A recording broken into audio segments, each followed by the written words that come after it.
Hello everyone, कैसे हैं आप? आपका आपके YouTube channel Digvijay commerce classes पर एक बार फिर से स्वागत है। हम आपके लिए अपने इस YouTube channel Digvijay commerce classes पर बीकॉम के सिलेबस के कंपलसरी सब्जेक्ट इनकम टैक्स आयकर की पूरी एक सीरीज लेके आ रहे हैं, जिसमें आपको एक तरफ से हर एक रूल और उनके प्रैक्टिकल क्वेश्चन 1 बाय 1 मिलते हैं।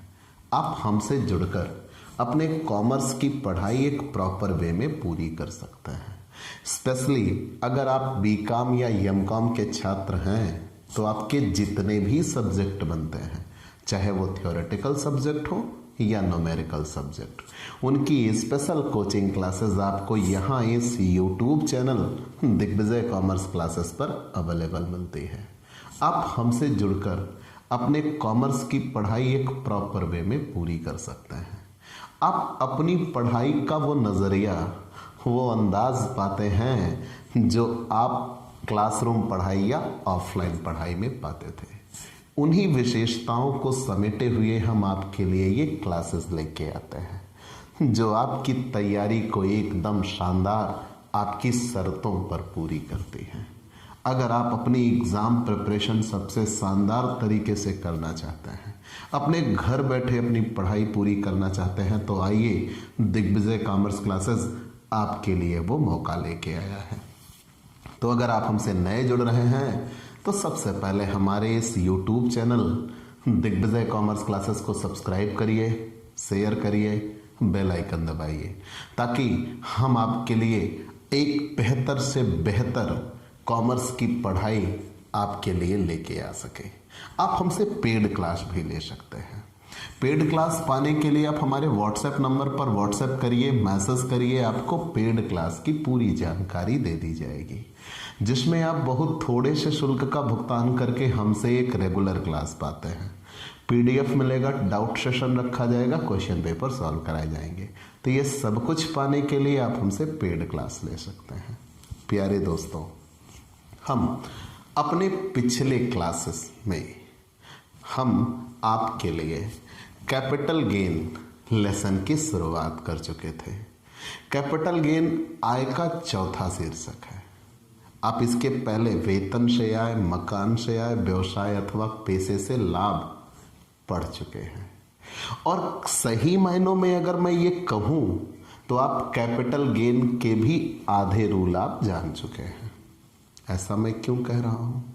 यहाँ सबसे पहले आपको ये जानना था कि ऐसी कौन सी संपत्ति होती है जिसे हम पूंजी कहते हैं। भाई, अगर वो पूंजी है ही नहीं तो पूंजी लाभ पाठ में आएगी ही नहीं। तो सबसे पहली समस्या तो हमारे सामने यही थी कि हम पूंजी की पहचान करें। आखिर कौन सी संपत्ति पूंजी है और कौन सी संपत्ति पूंजी नहीं है, हमने वो जान लिया। फिर हमने ये जाना कि किन परिस्थितियों में पूंजी का हस्तांतरण होता है। पूंजी का हस्तांतरण कब कहा जाएगा? क्योंकि जब पूंजी का हस्तांतरण होगा तभी पूंजी लाभ होगा, नहीं तो पूंजी लाभ नहीं होगा। फिर हमने ये जाना पूंजी लाभ कितने प्रकार का होता है। या तो अल्पकालीन पूंजी लाभ होगा या तो दीर्घकालीन पूंजी लाभ होगा, क्योंकि पूंजी संपत्तियां भी दो ही होती हैं। या तो अल्पकालीन पूंजी संपत्तियां होती हैं या तो दीर्घकालीन पूंजी संपत्तियां होती हैं। और एग्जैक्टली हमने पूंजी लाभ की गणना भी सीख ली कि अल्पकालीन पूंजी लाभ कैसे निकाला जाता है और दीर्घकालीन पूंजी लाभ कैसे निकाला जाता है। अब मुद्दा यहाँ आ खड़ा हुआ कि क्या जितना पूंजी लाभ बना पूरा पूंजी लाभ कर योग्य होगा? क्या ऐसी बात है क्या? जैसे वेतन पाठ में हमने पढ़ा कि अगर हमारी वेतन से आय थी तो सबसे पहली चीज तो ये थी कि धारा 16 के अंतर्गत मानक कटौती हमें मिल गई 50,000 रुपए की। सरकारी कर्मचारी हुए हम तो हमें मनोरंजन भत्ते की छूट मिल गई। मतलब वेतन से हम जितना कमाते थे उसमें से कुछ ना कुछ हिस्सा हमारे खर्चों के लिए घटा दिया गया, जिस पे हमें कर नहीं देना पड़ा। उसे हम वेतन शीर्षक के अंतर्गत कटौती कहा करते थे। ऐसे ही हम आए मकान संपत्ति से आय में। तो मकान से संबंधित टूट फूट रंगाई पुताई आदि के लिए हमने नेट एनुअल वैल्यू के 30% के बराबर छूट दी, और अगर हमने मकान के निर्माण से संबंधित ऋण लिया था तो उस पर हमने ब्याज की छूट पाई, वो भी धारा 24 में हम पढ़ चुके थे। फिर हम बिजनेस प्रोफेशन में पहुंचे, वहां तो एक लंबी फहरिस्त मिली हमें कटौतियों की। वहां का सिंपल सा फंडा ही यही था कि जितना कमाते हैं उसको कमाने के लिए जितना लगाते हैं उसकी छूट मिल जाती है। मतलब सीधी बात यह है कि किसी भी एक लेसन की कर योग्य आय गणना करते समय उस लेसन में कुछ चीजें ऐसी भी थी जो कर मुक्त थी और उनको हमने घटा दिया था। पूंजी लाभ में अब तक ऐसा कुछ ना मिला। ये रहा सबसे इंपॉर्टेंट क्वेश्चन थ्योरी का, करमुक्त पूंजी लाभ। वो कौन से पूंजी लाभ हैं जो करमुक्त हैं, जिन पे आपको कर नहीं देना, धारा 54 में आते हैं। ठीक, याद रखिएगा। करमुक्त पूंजी लाभ, capital gain exempt from tax. ऐसे कौन से पूंजी लाभ हैं जो करमुक्त होंगे, हमें ये जानना है। ठीक, तो बेसिकली ये तो है 4। आज मैं आपके लिए 3 की या 4 की जिक्र कर दूंगा। तो चलिए सबसे पहले हम आते हैं, पहला है रहने के मकान के संदर्भ में। पहला किसके संदर्भ में आपको मिलेगा? रहने के मकान के हस्तांतरण। रहने के मकान के हस्तांतरण से आए, रहने के मकान के हस्तांतरण से आए। ध्यान दीजिएगा, हम किस टॉपिक, मैं उस टॉपिक पे हूं जो पिछले 5 वर्षों के एग्जाम में 3 बार थ्योरी के क्वेश्चन में पेपर में आ चुका है, 10 नंबर और 15 नंबर में। The most important question for theory, ये याद रखिएगा। हम बेशक न्यूमेरिकल लेसन के न्यूमेरिकल पार्ट्स की बात करते हैं, लेकिन कहीं ना कहीं हम थ्योरी नज़रअंदाज करते हैं। इसकी थ्योरी इतनी ज़्यादा इंपॉर्टेंट है कि ये थ्योरी ही पेपर में लिखने को आती है, और अगर ये थ्योरी हमने क्लियर कर लिया तो इसके न्यूमेरिकल हमसे बच के जा ही नहीं सकते। आइएगा, आज आपकी ये क्लास आपको नंबर दिलाने वाली क्लास है। प्यारे दोस्तों, सबसे पहली चीज़ तो ये कि वो कौन से पूंजी लाभ हैं जो करमुक्त होंगे, हमें ये जानना है। मैंने आपको ये बताया कि पूंजी लाभ 2 तरीके के होंगे, एक अल्पकालीन पूंजी लाभ होता है और एक दीर्घकालीन पूंजी लाभ होता है। अगर कोई संपत्ति हमारे पास 3 साल से अधिक समय से है, मालिकाना हक में हमारे है, और हम उसको बेच रहे होते हैं तो दीर्घकालीन पूंजी लाभ, और अगर 3 साल पूरा होने के पहले पहले बेच रहे होते हैं तो अल्पकालीन पूंजी लाभ, और अगर कोई अंश है 2 साल से कम समय तक हमारे पास है तो अल्पकालीन पूंजी लाभ, 2 साल से अधिक समय तक है तो दीर्घकालीन पूंजी लाभ, और अगर किसी पर WDV पद्धति से ह्रास लगता है तो अल्पकालीन पूंजी लाभ होता है। एक बच्चे ने ये पूछा, या पूछना आपका अधिकार है, भाई दोनों को अलग क्यों कर रहे हैं यार, क्या जरूरत है? बेटा मैं जवाब पहले दे चुका हूं, शायद आपने ध्यान न दिया होगा। मैंने ये कहा था कि अल्पकालीन पूंजी लाभ और दीर्घकालीन पूंजी लाभ दोनों पे कर की दर अलग है। अल्पकालीन पूंजी लाभ 15%, दीर्घकालीन पूंजी लाभ 20% विशेष कर की दर है। दूसरा, अल्पकालीन पूंजी हानि अगर होती है तो उसकी भरपाई अल्पकालीन पूंजी लाभ और दीर्घकालीन पूंजी लाभ दोनों से होती है, लेकिन अगर दीर्घकालीन पूंजी हानि होती है तो उसकी भरपाई सिर्फ और सिर्फ दीर्घकालीन पूंजी लाभ से होती है, अल्पकालीन पूंजी लाभ से उसकी भरपाई नहीं हो सकती। इसलिए हमें दोनों को अलग अलग करना होगा। चलिए वो बातें तो हमने जान ली, हमें यहाँ ये जानना है कि हमारा वो कौन सा पूंजी लाभ होगा जो करमुक्त होगा, जिस पे हमें कर नहीं देना। धारा 54 में आता है, और पहला है रहने के मकान के हस्तांतरण से पूंजी लाभ। अगर रहने के मकान के हस्तांतरण से पूंजी लाभ हुआ तो इसकी कैसे कर मुक्ति मिलेगी, जरा हम ये नोटिस कर लेते हैं। मैंने क्या कहा, पहला कर मुक्त पूंजी लाभ हमें कौन सा पढ़ना है? रहने के मकान के हस्तांतरण से पूंजी लाभ। मान लीजिए, अब यहां ध्यान दीजिएगा, मैं एक एक टॉपिक आपको क्लियरली बताता चलूंगा, दिमाग में फिट करते चलिएगा, क्योंकि ये जो नियम आप पढ़ेंगे ना वो अगले नियम के लिए आधार बन जाएगा। तो मैंने ये कहा कि करमुक्त पूंजी लाभ, करमुक्त पूंजी लाभ में सबसे पहला करमुक्त पूंजी लाभ हम पढ़ने आ गए, रहने के मकान के हस्तांतरण से पूंजी लाभ। तो सबसे पहली चीज तो ये कि अगर किसी व्यक्ति या हिंदू अविभाजित परिवार के पास कोई मकान है, मतलब ये करमुक्त पूंजी लाभ सिर्फ और सिर्फ व्यक्ति और हिंदू अविभाजित परिवार के लिए होगा। फर्म, कंपनी, व्यक्तियों का संघ, व्यक्तियों का समूह, कृत्रिम न्यायिक संस्था, स्थानीय सत्ता के लिए नहीं होगा। तो केवल किसके किसके लिए होगा? एक व्यक्ति के लिए होगा या हिंदू अविभाजित परिवार के लिए होगा। तो अगर कोई व्यक्ति है या हिंदू अविभाजित परिवार है और उसके पास कोई रहने का मकान है और उसके स्वामित्व में पिछले 24 महीने से अधिक समय से है, मतलब 2 साल से ज्यादा समय बीत चुका है उसका मालिकाना हक पाए हुए। तो पूरी बात आप ये कह लीजिए कि कोई रहने का मकान है, रहने वाला मकान है, कोई रिहायशी मकान है जिसका स्वामित्व करदाता के पास 24 महीने या उससे अधिक समय से है और वो कोई व्यक्ति या हिंदू अविभाजित परिवार है, तब उसको रहने के मकान के हस्तांतरण से पूंजी लाभ के संदर्भ में करमुक्ति मिलेगी। मैंने क्या कहा? किसको किसको? एक हिंदू अविभाजित परिवार या व्यक्ति जो 2 वर्ष या उससे अधिक समय से किसी मकान का स्वामित्व अपने पास रखता है और उस मकान का हस्तांतरण अब कर रहा है, तो उसके हस्तांतरण से बनने वाले पूंजी लाभ पर उसको करमुक्ति मिलेगी बशर्ते। अब आप ये सोच रहे होंगे, लो आ गई दिक्कत, बशर्ते। जी हाँ, बड़ी बड़ी दिक्कतें आने वाली हैं। पहले हम पूरा क्लियर कर लेते हैं। हमने जानना है करमुक्त पूंजी लाभ। तो पहला करमुक्त पूंजी लाभ हम जानने चल रहे हैं, रहने के मकान के संदर्भ में अगर कोई पूंजी लाभ बनता है, रहने के मकान के हस्तांतरण से अगर पूंजी लाभ बनता है तो वो करमुक्त कैसे होगा? अगर किसी व्यक्ति या हिंदू अविभाजित परिवार के पास कोई मकान है, पिछले 24 महीने या उससे अधिक समय से उसके स्वामित्व में है और वो अपने मकान का हस्तांतरण करता है, सही शब्दों में आप कह लीजिए बेचता है, तो उस पे जो पूंजी लाभ बनेगा वो पूंजी लाभ करमुक्त हो सकता है बशर्ते जिस दिन वो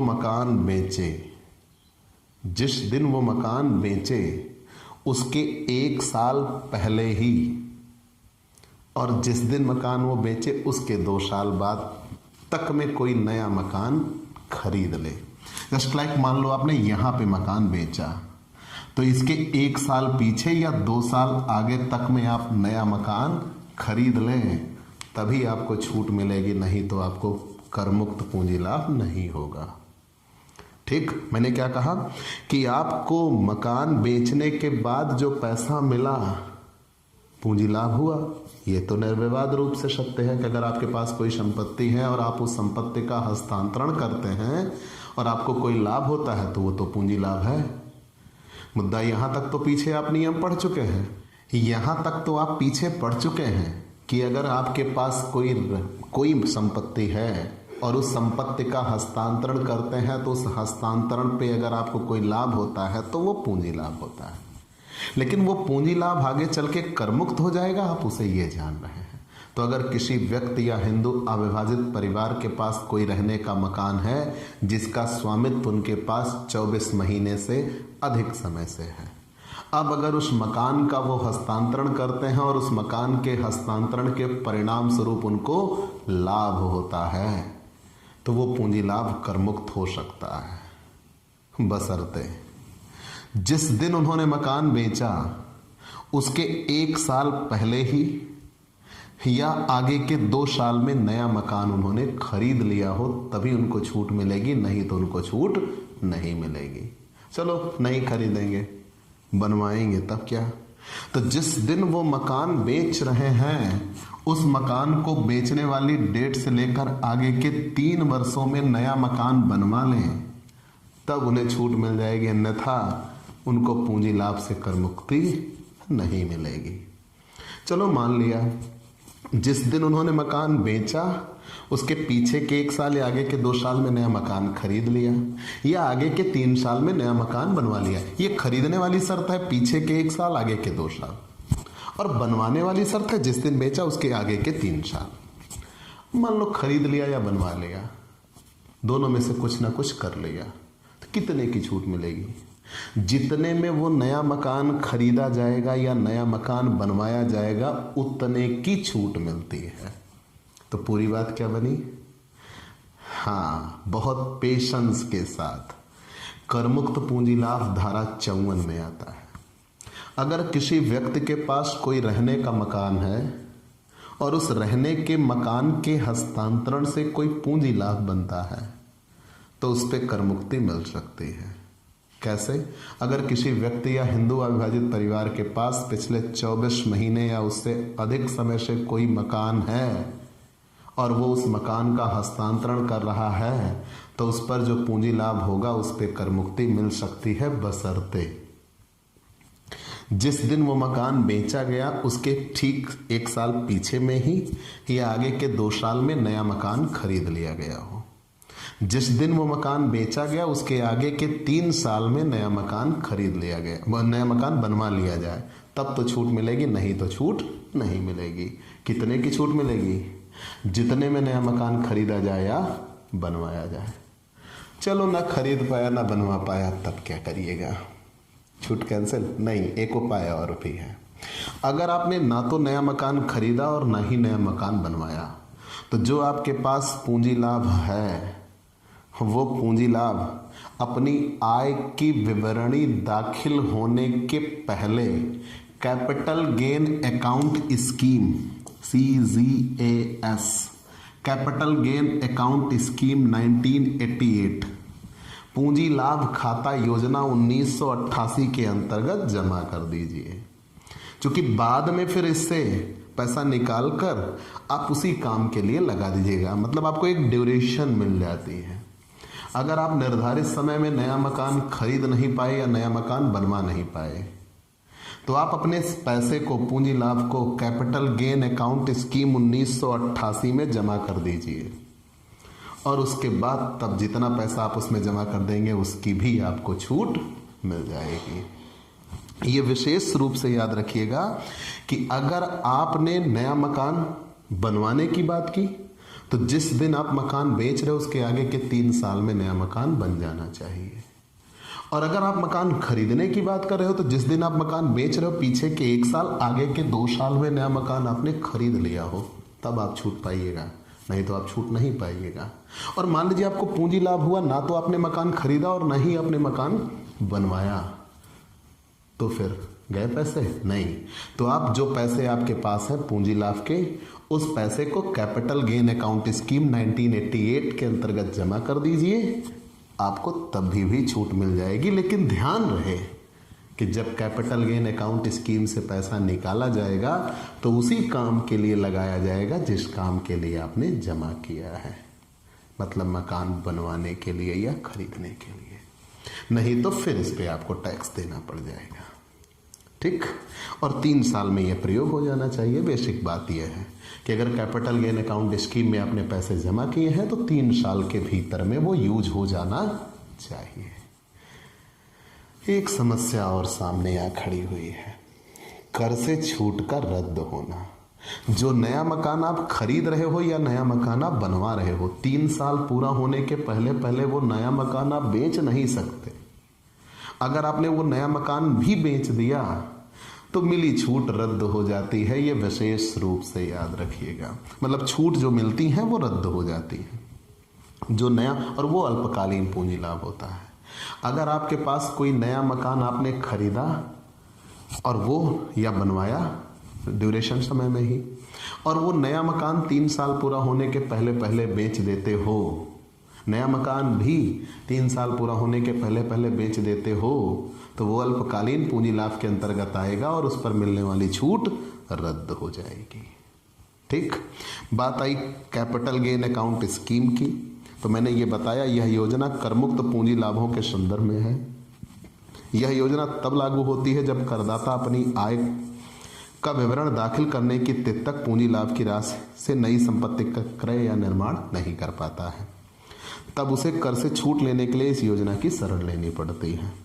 करदाता को केंद्रीय सरकार द्वारा अधिकृत किसी राष्ट्रीयकृत बैंक में इस योजना के अंतर्गत खाता खोलकर आवश्यक राशि जमा करनी होती है और यह राशि धारा 54, 54B, 54D, 54F तथा 54G के प्रावधानों के अनुसार प्रयोग की जाएगी। इस राशि को निर्धारित अवधि के अंदर नई संपत्ति प्राप्त करने के लिए प्रयोग कर लेना चाहिए और वो मैंने कितना बताया, 3 साल। अन्यथा निर्धारित अवधि के बाद न प्रयोग की गई राशि उस वर्ष के लिए कर योग्य पूंजी लाभ मान ली जाएगी। तो आपने कैपिटल गेन अकाउंट स्कीम 98 भी जान लिया, 1988 भी जान लिया।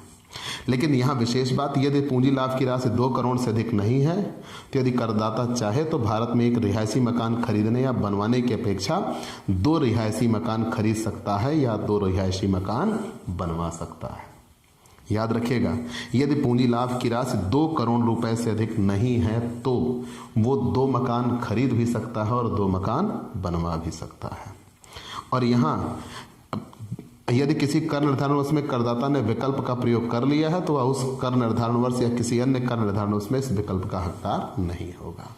तो यहाँ बेसिक टर्म्स यही कहे गए हैं कि अगर आपने कभी 2 करोड़ रुपए से ज़्यादा पूंजी लाभ नहीं पाया तो आप 2 मकान खरीद भी सकते हैं और 2 मकान बनवा भी सकते हैं।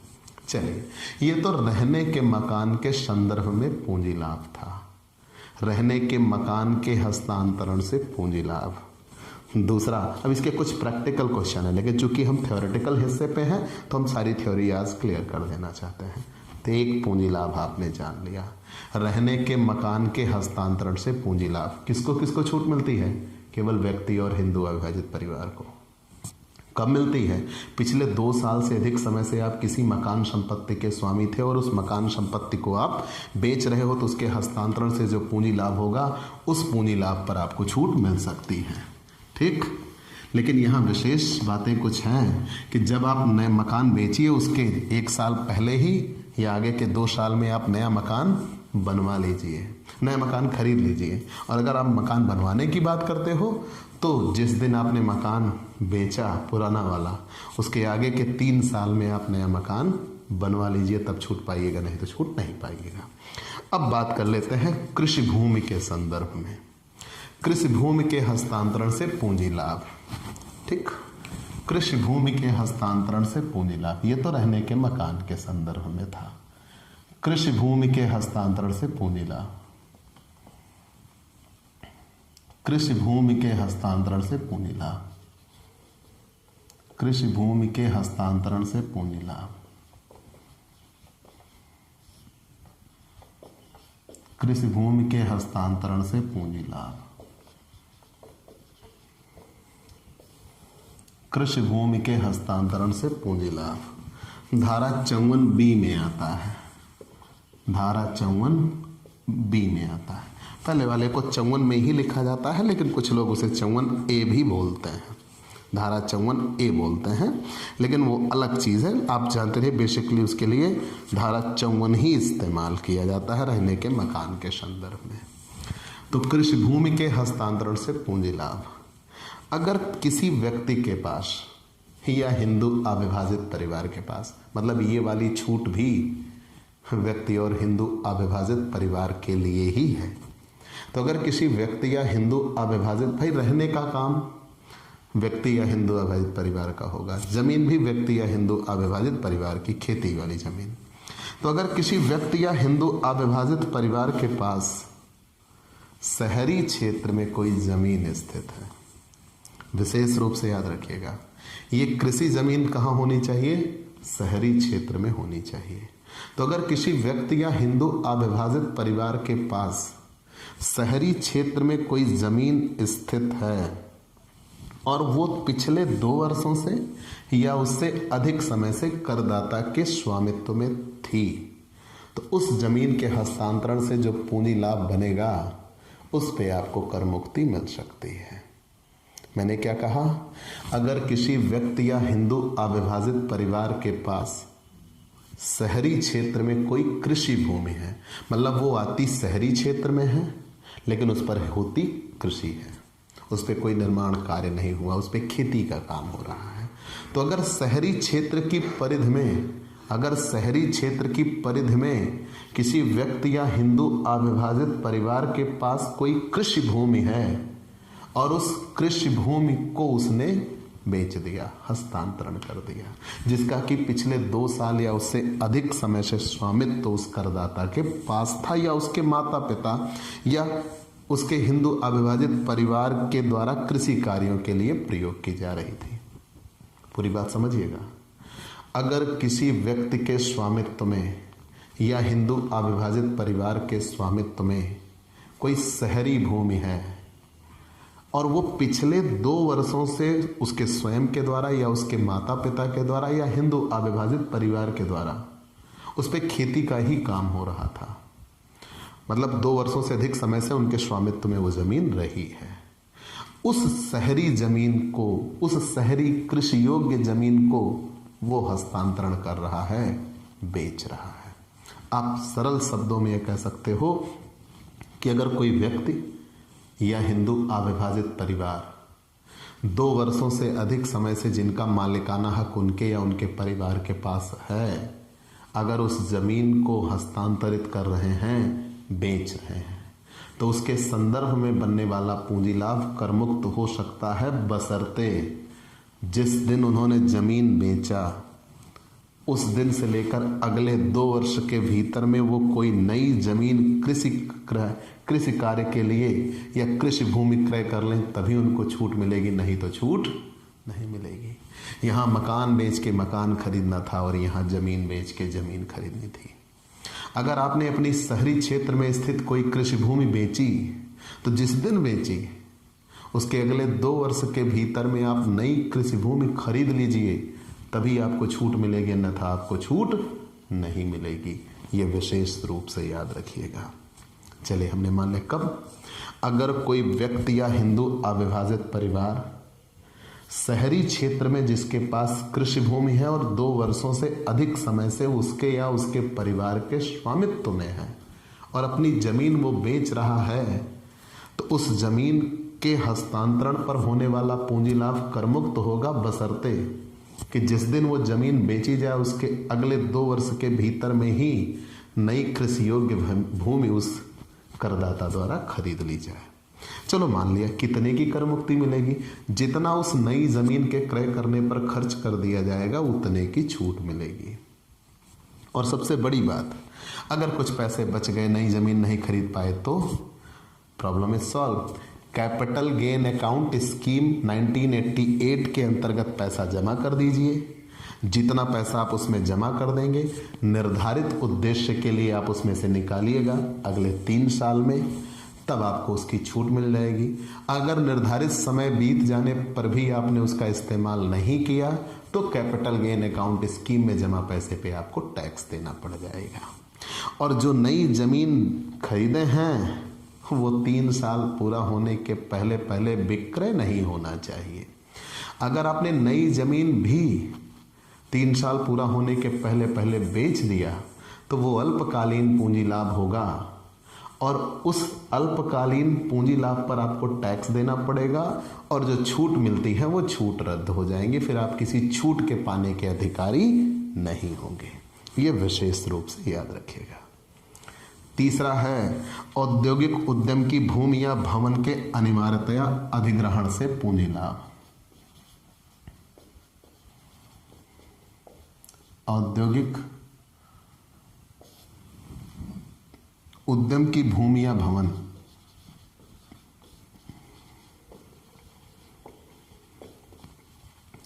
औद्योगिक उद्यम की भूमि या भवन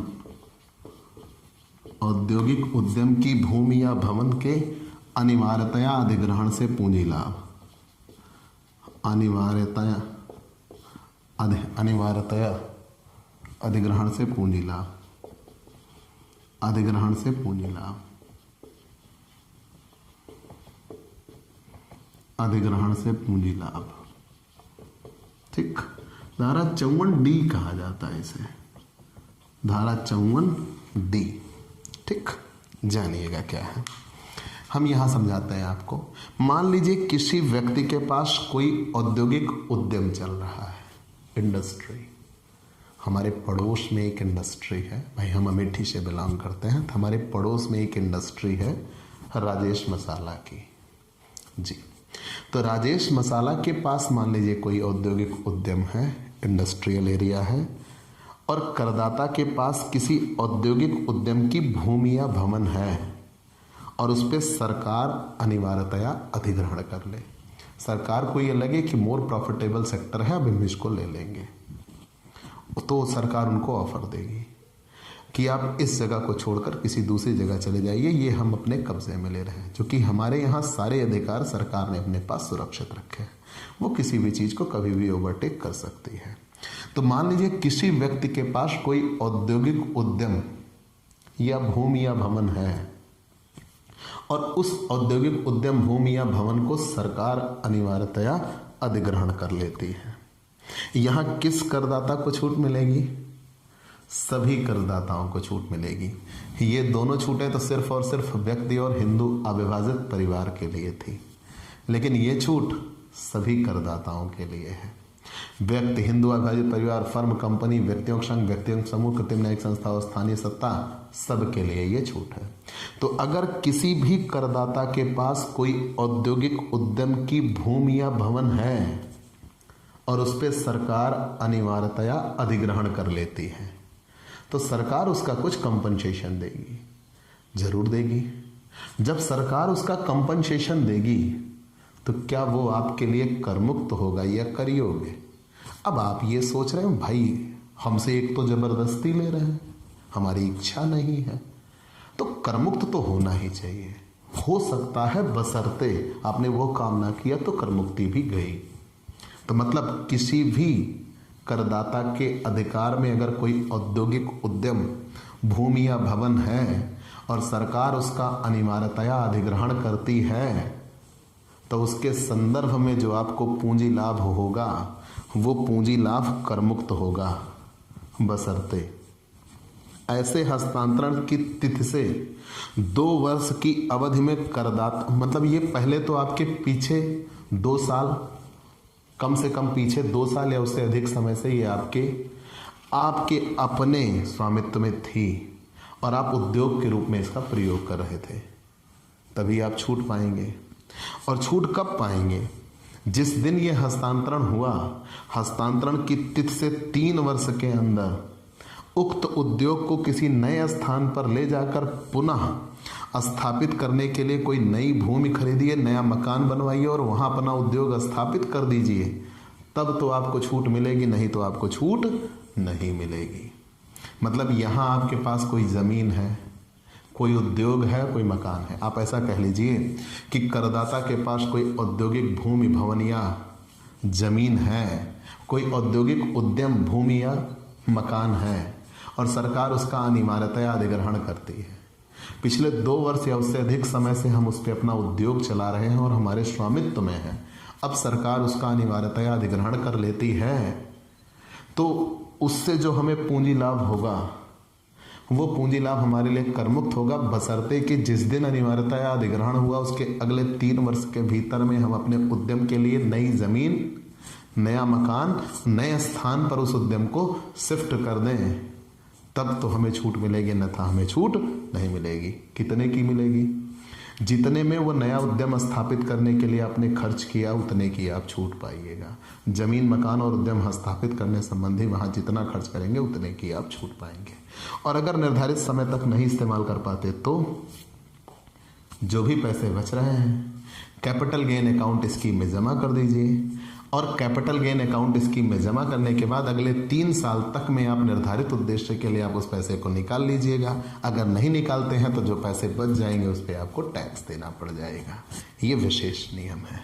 मतलब आप अपनी कर योग्यता बचाने के संदर्भ में कैपिटल गेन अकाउंट स्कीम में पैसा जमा करते हैं। और अगर आपने जो ये उद्योग नया बनाया 3 वर्ष पूरा होने के पहले पहले नया उद्योग फिर से बेच देते हैं तो प्राप्त छूट रद्द हो जाएगी और वो अल्पकालीन पूंजी लाभ की संज्ञा में आ जाएगा। याद रखिएगा, विशेष रूप से याद रखिएगा।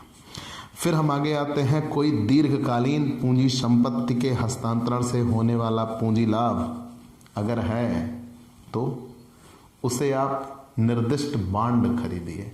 मतलब आपका कोई दीर्घकालीन पूंजी लाभ हो रहा है और उस दीर्घकालीन पूंजी संपत्तियों के हस्तांतरण से होने वाला पूंजी लाभ,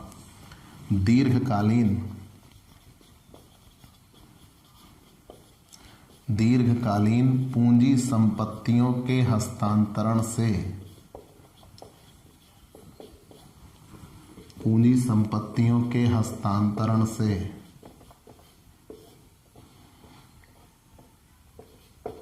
दीर्घकालीन पूंजी संपत्तियों के हस्तांतरण से होने वाला पूंजी लाभ,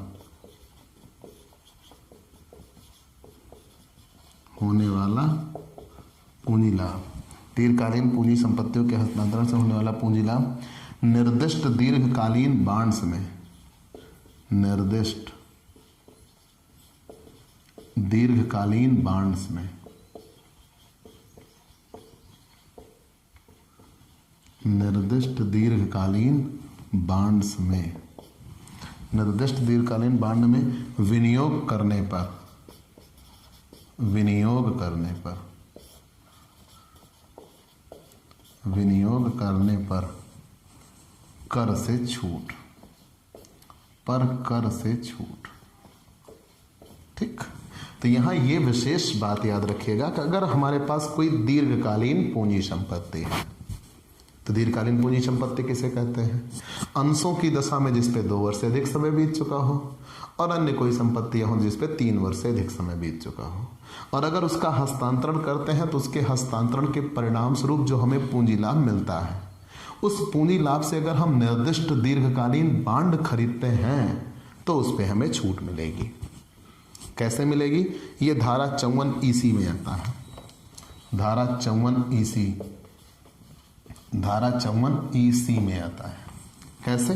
याद रखिएगा, किसी दीर्घकालीन पूंजी संपत्ति के हस्तांतरण से होने वाला पूंजी लाभ करमुक्त होगा बशर्ते लाभ की राशि संपत्ति के हस्तांतरण के बाद 6 माह के अंदर निर्दिष्ट दीर्घकालीन बांड में विनियोजित कर दी जाए।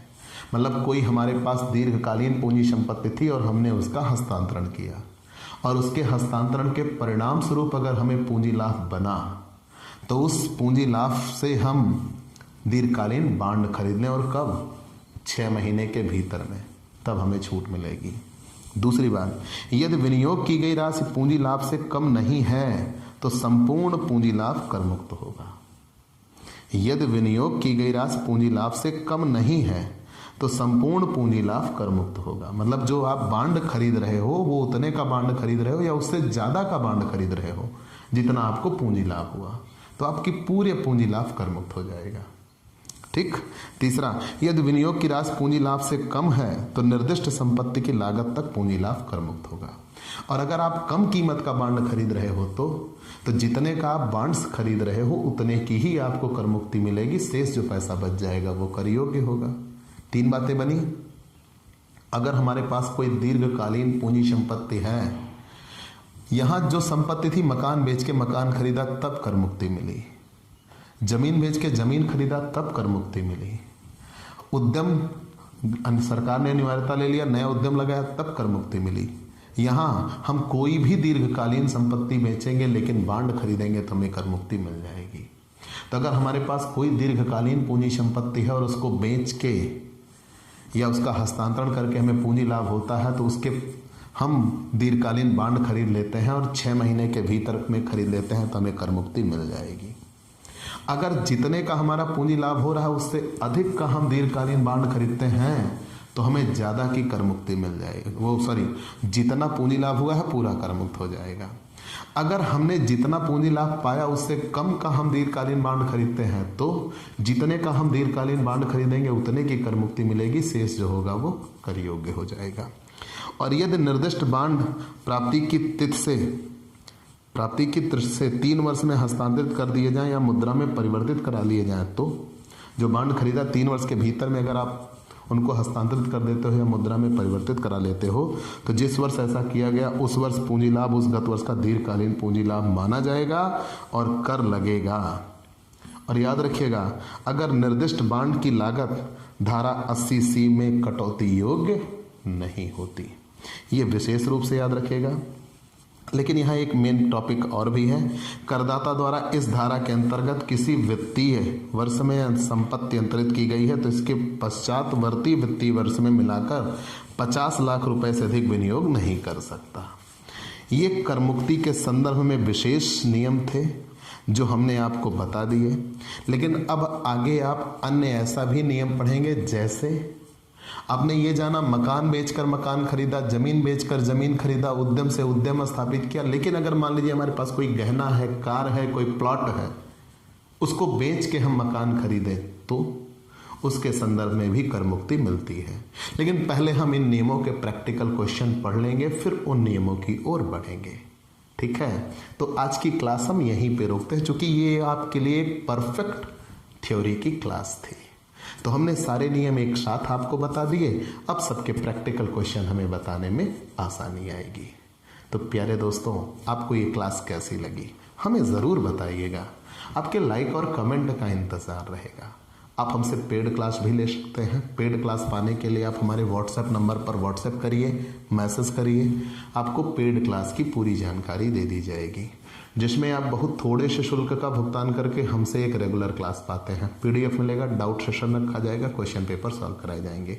तो ये सब कुछ पाने के लिए आप हमसे पेड क्लास ले सकते हैं।